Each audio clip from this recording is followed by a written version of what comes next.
फलभक्षेण गर्वस्यात् गर्भेणोदर वृद्धिता स्वल्पभक्षं ततो शक्तिर गृह कार्यम कथम भवे। मैंने सचमुच फल खा लिया तो मैं गर्भवती हो जाऊंगी, और कहीं सचमुच गर्भवती हो गई तो एक बात बता, जब मेरे पेट में बच्चा होगा तो मेरा भोजन कम नहीं हो जाएगा, और मेरा भोजन यदि कम हो गया तो ततो अल्प शक्ति, मैं कमजोर हो जाऊंगी, और कमजोर हो गई तो गृह कार्यम कथम भवेत्, घर का जो अकेले ही सब काम संभाल लेती हूं, यदि कमजोर हो गई तो काम कौन करेगा घर का फिर। पड़ोसन बोली ये कोई बहुत बड़ी समस्या नहीं, अरे अपनी ननद को बुला लेना, जब अपनी ननद बुआ बन जाती हैं तो उनको बढ़ावा तो देना ही पड़ता है, इससे अच्छा ये है कि 4 महीना पहले से बुला के घर का खूब काम करवाओ, और काम कराने के बदले में जितना बने सो बधाई के नाम पर दे के विदा करो। धुंधली बोली बहन तू नहीं जानती, मेरी ननद महाचोटी है, 4 महीने में तो मेरा घर ही साफ कर जाएगी पूरा। ननंदा संहरे सदा, उससे तो अच्छा है कोई नौकर रख लूंगी, उसी से काम करवा लूंगी। ठीक है बहन, जो अच्छा लगे सो कर, पर जल्दी से फल को तो खा। धुंधली बोली अच्छा बहन फल तो मैं खा लूंगी, पर एक बात बता, मैंने सुना है कि गर्भवती स्त्री ज्यादा तेज दौड़ नहीं सकती। बहन बोल सुना तो तूने बिल्कुल ठीक है, कहीं नहीं दौड़ना चाहिए, और तुझे कहां दौड़ना भागना है, तू तो आराम करना घर में। धुंधली बोली घर में तो आराम करूंगी, पर अचानक कहीं भूकंप आ गया तब, या घर में ही आग लग गई तब, देख बहन कब भागना पड़े कोई भरोसा नहीं, और कुछ भी दुर्घटना भई तो सब तो भाग के अलग खड़े होंगे, मरना तो मेरा होगा, मैं कैसे भगूंगी। दैवात घाटी ब्रजेत ग्रामे पलायेत गर्भिणी कथम। पड़ोसिन बोली हे भगवान तू क्या उठपटांग बातें सोच रही है, ये सब सोचना बंद कर, चुपचाप भगवान का नाम लेके फल खा ले। अच्छा बहन तू कहती है तो अब मैं खा ही लेती हूं, पर एक बात और बता। क्या?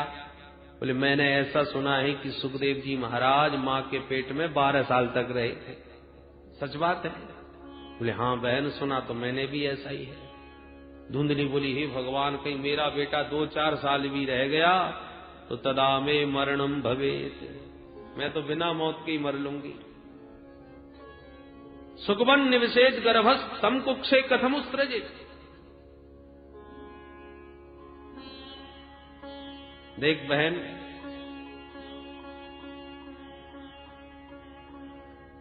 पहले तो बालक को जन्म देने में समझो मां का भी दूसरा ही जन्म होता है, और जन्म सकुशल हो जाए तो उसके बाद लालने पालने दुखम प्रसूतायाश्च वर्तते, बालक के लालन पालन में भी बड़े कष्ट। इसलिए मैंने तो एक ही निर्णय लिया है कि इस झंझट में मुझे पढ़ना ही नहीं। पढ़ो सुनने का तो तेरी बुद्धि में जो आवे सो कर, और समझा के बेचारी वो तो परेशान होकर चली गई। पर एवं कुतर्क योगेन तत्फलम नैव भक्षितम, इतने कुतर्क किए धुंधली ने कि आखिर उस फल को खाया ही नहीं। पतिदेव लौट के शाम को आए, देवी फल खा लिया? हाँ महाराज वो तभी खा लिया था मैंने, झूठ बोल करके पंडित जी को संतुष्ट कर दिया। परंतु दूसरे दिन इसकी छोटी बहन मिलने आई।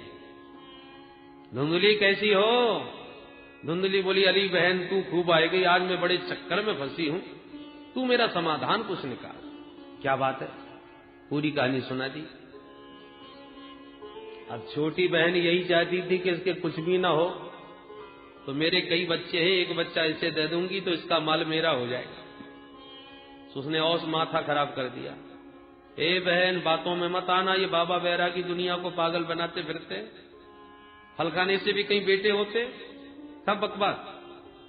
और यदि तुझे थोड़ी भी सच्चाई मालूम पड़ती हो तो इस फल का तू प्रयोग अपनी गाय के ऊपर क्यों नहीं करती? पहले बरसों से बंद ये गैया तेरे घर में, उस गाय को फल खिला, देखे क्या होता है। और तुम अपनी चिंता मत कर, मैं इस समय गर्भवती हूं, अब की बार जो मेरा बच्चा होगा वो तेरा, तुझे ही दे दूंगी। रही बात पतिदेव की, सो थोड़ा पैसा दे देना, मैं उनका मुंह बंद कर दूंगी, किसी को कानों कान पर भनक नहीं पड़ेगी, तुझे कोई कष्ट नहीं होगा, बेटा का बेटा मिल जाएगा। अरे मुझ में तुम में कोई अंतर है क्या बहन? छोटी बहन की बातों पर प्रसन्न हो गई धुंधली। बहन बहन हो तो तेरी जैसी, तूने मेरी सारी समस्या 1 मिनट में दूर कर दी। अपना बेटा जरूर दे देना। हाँ बहन, पक्की रही बात। और उसने बहन की बातों में आके गैया को चुपचाप फल खिला दिया। और पतिदेव को विश्वास दिलाती रही, महाराज मुझे बहुत फायदा हो रहा है। पंडित जी बड़े भोले भाले प्रसन्न हो रहे हैं। कालांतर में छोटी बहन के बेटा हुआ। उसने रात में आके धुंधली को सौंप दिया। धुंधली ने वो बच्चा गोद में लेके अपने पतिदेव को दिखा दिया, महाराज मुझे देखो बेटा हुआ है। भोले भाले पंडित जी खुशी में नाचने लगे।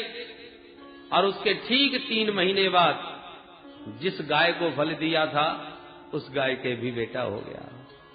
सर्वांग सुंदरम दिव्यम निर्मलम कनक प्रभम। परम सुंदर कनक कांति उस बालक की। गांव वालों को पता चला तो देखने वालों की भीड़ लग गई। पंडित जी बधाई हो, भगवान देते हैं तो छप्पड़ भर के देते हैं। कहां तो एक बेटा नहीं था घर में, अब देखो गैया ने भी बेटा दे दिया, 2 बेटे हो गए। भाग्योदयो धुना जाता आत्मदेवस्य पश्यत धन्वा बाल प्रसूतस्तु दैव रूपी कौतुकम। विधाता का कौतुक देखो, गाय ने मानव पुत्र को जन्म दिया है। भाग्योदय हो गए हमारे पंडित जी के। लोगों ने खूब बधाइयां दी, बड़ा भारी उत्सव मना। पंडित जी ने नामकरण संस्कार किए। गाय के पुत्र के कान गाय जैसे हैं, इसलिए इसका नाम गोकर्ण रखता हूं। और अपने बेटे का बढ़िया सा नाम सोच रहे थे कि धुंधली खड़ी हो गई, सुनो जी कष्ट मैंने भोगे 9 महीने, तो नाम भी मैं ही रखूंगी। ठीक है बताओ क्या नाम रखना है? बोले मेरा नाम धुंधली और मेरे बेटे का नाम धुंधकारी होना चाहिए। ठीक है देवी, जैसी आपकी इच्छा।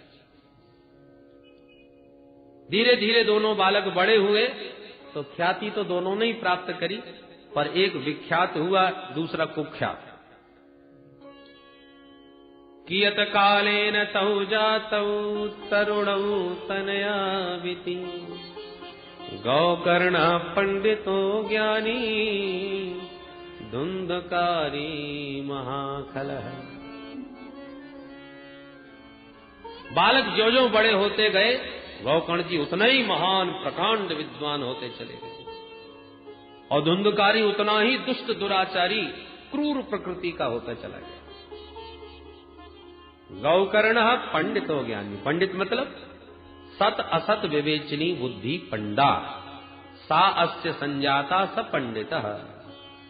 सत और असत का जो ठीक विवेचन कर सके, ऐसी बुद्धि का जो मालिक है वो पंडित है।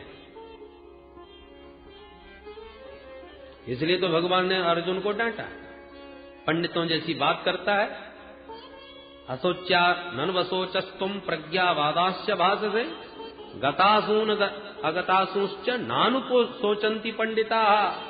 पंडित ऐसा थोड़ी सोचते हैं जैसा तू सोच रहा है। सत असत का जैसे ठीक विवेक हो वो पंडित है। तो ऐसे महान पंडित श्री गौकर्ण जी महाराज हुए। और धुंधकारी तो चोरी करने लगा, दुराचार में प्रवृत्त हो गया, जुआरी बन गया। घर का जितना धन था एक एक करके सब ठिकाने लगा दिया, व्यभिचार में प्रवृत्त होकर। एक दिन तो घर के बर्तन तक उठा करके बाजार में बेच दिए। अब तो पंडित जी सिर पकड़ के रोने लगे। क्व गच्छामि क्व तिष्ठामि को मे दुःखं व्यपोहये प्राणास्त्यजामि दुःखेन आकष्टं मम संस्थितम्। हे भगवान, कहाँ जाऊं, कहाँ बैठूं, किसको अपनी व्यथा कथा सुनाऊं? ऐसे जीवन से तो अच्छा है कहीं जाकर के मर जाऊं। प्राणास्त्यजामि दुःखेन। पुत्र के इन दुर्गुणों से दुखित हुए ब्राह्मण आज मरने की सोचने लगे। पहले भी मरने जा रहे थे क्योंकि बेटा नहीं है, आज फिर मरने जा रहे हैं कि बेटा क्यों है। यही विडंबना समाज। जब निकल पड़े अत्यंत दुखित होकर, तो गोकर्ण जी की दृष्टि पड़ गई। पिताजी की मनस्थिति को समझ करके हाथ पकड़ के एकांत में बैठाया और समझाने लगे। पिताजी, संसार में ये बताइए, आपको सुखी कौन दिखाई पड़ रहा है? ये संसार दुखालय है, सुख का केवल भ्रम है। पिताजी, अब हमारी आपकी तो बात छोड़ दीजिए, तीनों लोकों के अधिपति इंद्र से भी पूछिए तो वो भी परेशान है। चक्रवर्ती की गद्दी पर जो बैठा है वो भी परेशान है।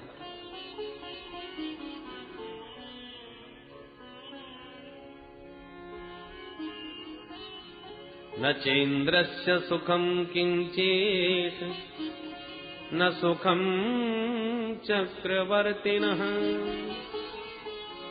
सुखमस्ति विरत्नस्य मुनिरेकांत जीविनः मुनिरेकांत जीविनः।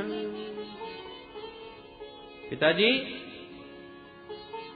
संसार में सभी दुखी हैं, क्योंकि दुख रूप ही संसार है। सुखी केवल एक ही है, जो सबसे विरक्त होकर एकांत में भगवत भजन में मस्त हो गया, जिसके मन में कोई कामना वासना शेष नहीं रह गई। संसार में केवल वही महापुरुष सुखी है।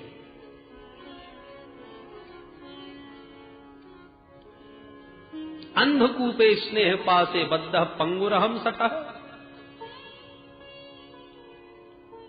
जीव स्नेह के पास में बना हुआ, संसार के पास में बना हुआ, इस संसार के अंधकूप में पड़ा हुआ है। बुद्धिमान वह है जो इस कुएं से अपने को निकाल के बचाए। बेटा, तो मैं क्या करूं? गोकर्ण जी कहते हैं, उसका हम उपाय बताते हैं।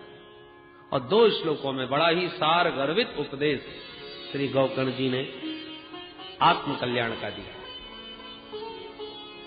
देह स्तिमांस रुधिरे भीमतिं त्यजत्वम् जाया सुतादिषु सदा ममतां विमुञ्च पश्यानिशं जगदिदं क्षणभङ्गनिष्ठम् वैराग्यरागरसिको भवभक्तिनिष्ठः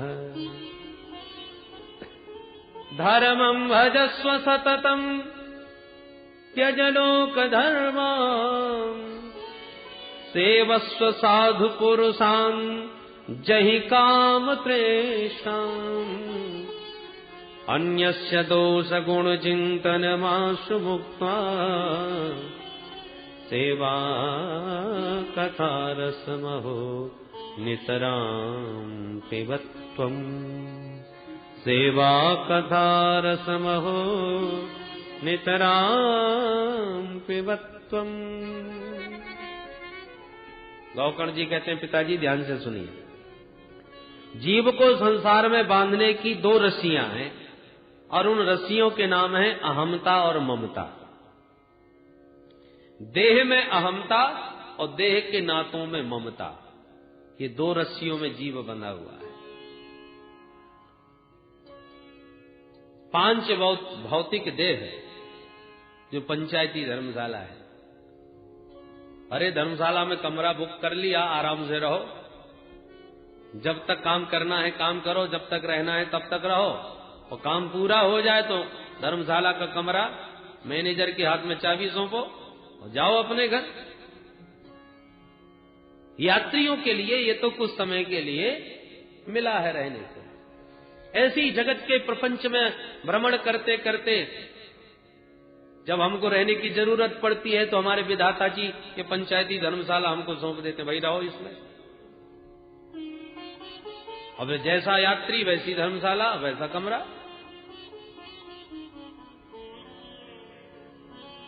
तो इतना ध्यान रखना चाहिए कि कितना भी बढ़िया हो या कैसा भी हो कमरा, मालिक मैनेजर है, तुम उस पर आधिपत्य स्थापित करने का प्रयास न करो, नहीं पंचों की धर्मशाला पर किसी का कब्जा नहीं हो सकता, वो धक्का मार के निकाल देंगे। क्षितिजल पावक गगन समीरा, क्षितिजल पावक गगन समीरा, क्षितिजल पावक गगन समीरा, क्षितिजल पावक गगन समीरा, पंच रचित यह अधम शरीरा, पंच रचित यह अधम शरीरा, पंच रचित यह अधम शरीरा, पंच रचित यह अधम शरीरा। बताइए, इन पंच तत्वों ने ये पंचायती धर्मशाला अपने अपने अंशदान करके बनाई। हम लोग प्रेम से रहे, पर हम लोग तो कब्जा ही कर बैठे। कोई एक बार रहने के बाद खाली करना ही नहीं चाहता। इसलिए पिताजी, देहिस्ति मांस रुधिरे अभिमतिम त्यज, देह पर बारंबार विचार करने से देहाशक्ति छूट जाती है। मांस, मेद, मज्जा, स्नायु आदि से विनिर्मित अस्थि स्तंभम स्नायुबद्धम मांस सौणित लेपितम चरमामलद्धम दुर्गंधम पात्रम मूत्र पुरीसयो, ये शरीर की स्थिति है। ईंट गारे सब भरे पड़े हैं, बस दीवालों पर बढ़िया डेंटिंग पेंटिंग कर दिया, इसलिए चमक मारने लगे। तो यही स्थिति तो इस भवन की है, जिसमें हम आत्मबुद्धि किए बैठे हैं, देहात्म बुद्धि। इस नासवान शरीर को आत्मा मान लेना, ये पहली रस्सी है। और दूसरी, जाया सुता दिशु सदा ममताम विमुंच। अरे जब देह ही हमारा नहीं तो देह के नाते हमारे कहां से हो जाएंगे? देह के नातों में चिपके। उन सबकी ममता को त्यागना चाहिए। अहमता और ममता। जहां रेल में रिजर्वेशन करवाया हमने और यात्रा की तिथि में जैसे ही हम अपने कोच में बैठे, अपनी वर्थ पर जाके कब्जा करके बैठ गए, गाड़ी चल पड़ी तो और भी तमाम उस डिब्बे में यात्री बैठे थे आसपास, उनसे राम राम होने लगे। कहो भैया कहां तक जा रहे हो? अब उसका किसी का कहीं स्टेशन, किसी का कोई स्टेशन, सब अलग अलग स्टेशनों के टिकट लिए बैठे।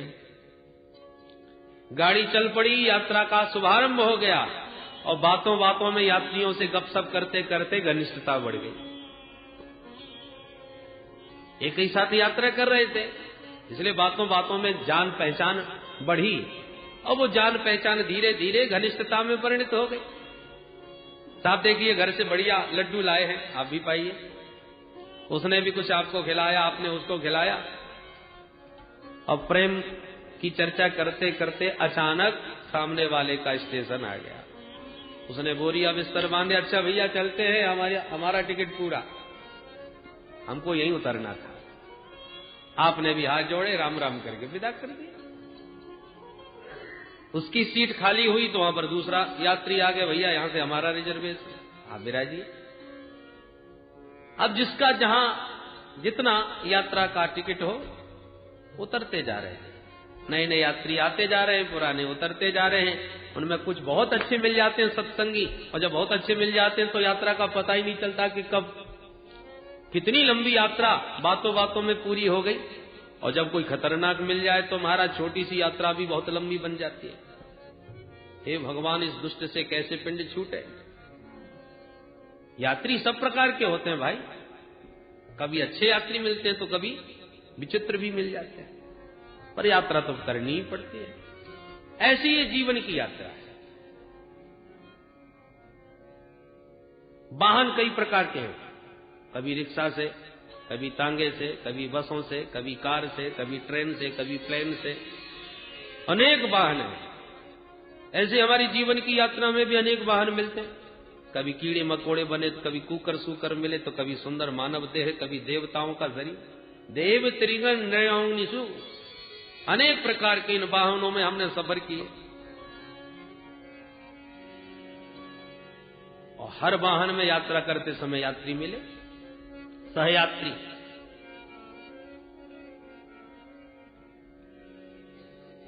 अब रेलवे के इस सफर में, इस मानव जीवन के सफर में भाई सबसे सुंदर यात्रा तो ट्रेन की ही होती है, सुखद। तो इस रेल यात्रा में, इस मानव जीवन की यात्रा में जैसी हमने अपनी यात्रा का शुभारंभ किया, गाड़ी में बैठे सहयात्री मिल गए, माताजी, पिताजी, भैया जी, बहन जी, दादाजी, बाबा जी, काका जी, फूफा जी, ये सब सहयात्री हैं हमारे जीवन के साथ। कल तक जिनको जानते भी नहीं थे और अब धीरे धीरे उनसे इतनी प्रगाढ़ता हो गई कि उनके बिना रह नहीं पा रहे। यात्रियों से अत्यंत प्रीति हो गई। पर सफर में थोड़ा आगे चले कि दादाजी का स्टेशन आ गया, स्मशान में जाके विदा कर दिया, वो अपने घर चले गए। जीवन की यात्रा आगे बढ़ी तो विवाह हो गया, एक नया यात्री हमारे जीवन की गाड़ी में जुड़ गया, जिसका अब तक पता नहीं था। यात्रा आगे बढ़ी तो पिताश्री का स्टेशन आ गया, वो गए अपने घर, और कुछ ही दिनों में बेटा हो गया, एक नया यात्री जीवन में फिर जुड़ गया। पुराने यात्री जाते जा रहे, नए नए यात्री आते जा रहे, जीवन का सफर चलता जा रहा है। पुत्र दाराप्त बंधु नाम संगम पांथ संगम, ये पांथ संगम है। तो यात्रा का नियम है, यात्रियों से प्रेम पूर्वक व्यवहार करो ताकि यात्रा का आनंद आए, यात्रा कहीं भार न बन जाए। इसलिए यात्रियों से मिलजुल करके स्नेह पूर्वक यात्रा करो, और स्नेह आसक्ति इतनी ज्यादा न हो जाए कि जब यात्रा पूरी होवे तो उन यात्रियों को छोड़ा न जाए। अब टिकट पूरा हो गया, गाड़ी आपके स्टेशन पर खड़ी है, यहीं तक का आपके पास टिकट है, और आप यात्रियों से बार बार मिलने में ही लगे हुए हो, वाह भैया कितना आनंद आया आपके साथ। अब आपको तो छोड़ने का ही मन नहीं हो रहा, और उधर गाड़ी चलने को तैयार। तो क्या होगा, काला कोट वाला टीटी आएगा और हाथ पकड़ के धक्का मार के हटाएगा, अरे हटिए, निकलिए, गाड़ी चलने वाली अभी तक उतरे नहीं। बुद्धिमान यात्री वही है कि एक स्टेशन पहले से बोरिया बिस्तर बांध ले, और जिससे मिलना जुलना है पहले मिल ले, स्टेशन पर गाड़ी आए तुरंत उतरिए, इसी में बुद्धिमानी है। उसी प्रकार जीवन के सफर में ये सारे यात्री तुम्हारे साथ हैं, इनसे प्रेम पूर्वक व्यवहार करो, परंतु जब सफर पूरा हो जाए उससे पहले तैयार हो जाओ, क्योंकि काला कोट वाला फिर यम का दूत आता है ना, वो फिर एक नहीं चलने देता, एक सेकंड का भी समय नहीं देता मिलने के लिए। वैसे समय मांगा जाए फिर इतने वर्ष मिले तब भी तू बात नहीं कर पाया जो अब एक सेकंड मांगता है हमसे। तो भैया वो काला कोट वाला धक्का मार के उतारे, उससे अच्छा है कि तुम ही राजी राजी चल पड़ो, क्योंकि यात्रियों का संग तो छोड़ना ही पड़ेगा। ये जीवन के इस रहस्य को जो ठीक से जान ले, वो यात्री बड़ा आनंद से यात्रा करता है। देहेस्थिमां सरुधिरे धीमतिं त्यजत्वं जायास्तु तादिषु सदा ममतां विमुञ्च पश्यानिशं जगदिदं क्षणभङ्गनिष्ठं वैराग्यरागरसिको भवभक्तिनिष्ठः। इसलिए पिताजी, अहमता ममता की रस्सी को त्याग कर सारे जगत को अनित्य नाशवान क्षणभंगुर समझो, एक पल का भी भरोसा नहीं। वैराग्य राग रसिको भव। संसार में राग करके क्या मिला वो तो आप देख चुके हैं। अब वैराग्य से क्या मिलता है उसका भी तो आनंद लेके देखो। वैराग्य के भी तो रसिक बन के देखो पिताजी। धर्म का आश्रय लो, परम धर्म का आश्रय लो, लौकिक धर्मों का परित्याग करो।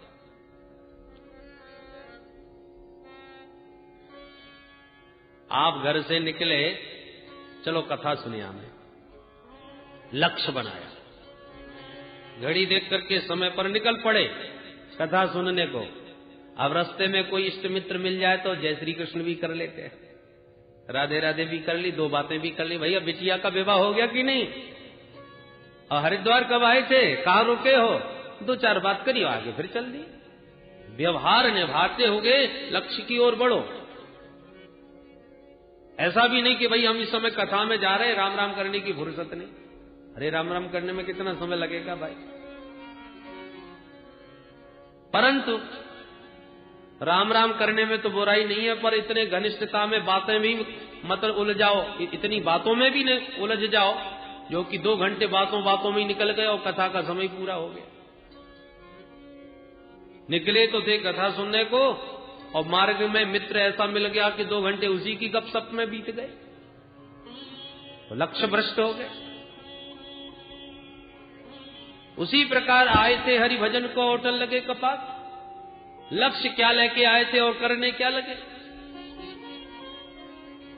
लक्ष्य तो ये था कि मानव तन उस परम तत्व को पाने के लिए था, जिसको पाने के बाद कुछ पाना शेष नहीं रह जाता, जिसको जानने के बाद कुछ जानना शेष नहीं रह जाता। रही बात व्यवहार की, तो जीवन चलाने के लिए थोड़ी जीविका का भी आश्रय ले लिया, कुछ व्यापार भी किया, या जो भी भाई यदि विवाह शादी करके गृहस्थ जीवन बसाया है तो उसका भी दायित्व निभाना चाहिए। परंतु जीविका जीवन के लिए है, जीवन तो जीविका के लिए नहीं है। पर हम तो यही कर बैठे, जीविका जीवन के लिए होनी चाहिए, पर हमने तो जीवन को ही जीविका के लिए समर्पित कर दिया। अंतिम क्षणों तक जीविका का ही चिंतन करते करते कैसे होगा, क्या होगा, मेरे बाद कौन संभालेगा, इतना सब जिम्मेवारी मेरे ऊपर। बोलो जय श्री कृष्ण। भोजन देह यात्रा के लिए आवश्यक है, पर देह यात्रा भोजन के लिए तो नहीं है कि शरीर भोजन के लिए ही धारण किया है, कि भोजन शरीर धारण करने के लिए किया है। आज हर व्यक्ति संपूर्ण जीवन अपनी जीविका में ही गंवा देता है, जीवन के स्वरूप और लक्ष्य को ही भूल जाता है। इसलिए पिताजी, मानव जीवन का परम लक्ष्य है प्रभु का प्रेम, भगवत प्राप्ति। भगवान शंकराचार्य जी प्रश्नोत्तरी में कहते हैं, जन्मना उसका सार्थक जिसका दोबारा जन्म ना हो, मरना उसका सार्थक जिसे दोबारा न मरना पड़े, उसी का जन्म मरण सार्थक। तो भगवत प्राप्ति के बाद जन्म मरण ही छूट जाएगा, वो परम लक्ष्य है। परंतु जिन माता पिता ने जन्म दिया है उनकी भी सेवा करो, मातृदेवो भव पितृदेवो भव, ये भी आवश्यक है, ये लोक धर्म है। परंतु संसार के व्यवहार में ही इतने हम न डूब जाएं जो जीवन के लक्ष्य को ही भूल जाए। धर्मं भजस्व सततम त्यज लोक धर्मान् सेवस्व साधु पुरुषान् जहि काम तृष्णाम्। पिताजी, साधु पुरुषान् सेवस्व, साधु पुरुषों की संगति करो, और काम तृष्णाम जहि, संसारियों का संग करोगे तो संसार की कामनाएं होंगी। देखो साहब, हम गाड़ी खरीद के लाए, आपको पसंद आई, अब आप उसकी गाड़ी पर हाथ फेर फेर के देख देख के आपके चित्त में भी गाड़ी चिपक गई, ऐसी गाड़ी हम भी खरीदेंगे। देखो साहब, कोठी बनाई, अब आप देख देख के आपके मन में भी कामना जागृत हुई। तो संसारियों की संगति से संसार चित्त पर चढ़ता है, ऐसा होना चाहिए, ऐसा हम भी करेंगे। और साधु पुरुषान सेवस्व, जो भगवत प्रेम में रंगे हुए हैं, भगवत रसिक जन हैं, उनकी संगति करो तो भगवत प्रेम आपके भीतर भी जागृत होने लगा। नेताओं के साथ रहना प्रारंभ करो, नेतागिरी अपने आप धीरे धीरे आ जाएगी। पहलवानों के संग रहना उठना प्रारंभ करो तो पहलवानी भी आ जाएगी। जुआरियों के साथ बैठना प्रारंभ करो, पत्ते फेंकने आ जाएंगे। ऐसे ही भगवत रसिक जनों का संग करो तो भगवत प्रेम अपने आप जीवन में आता चला जाएगा। जैसी संगत वैसी रंगत।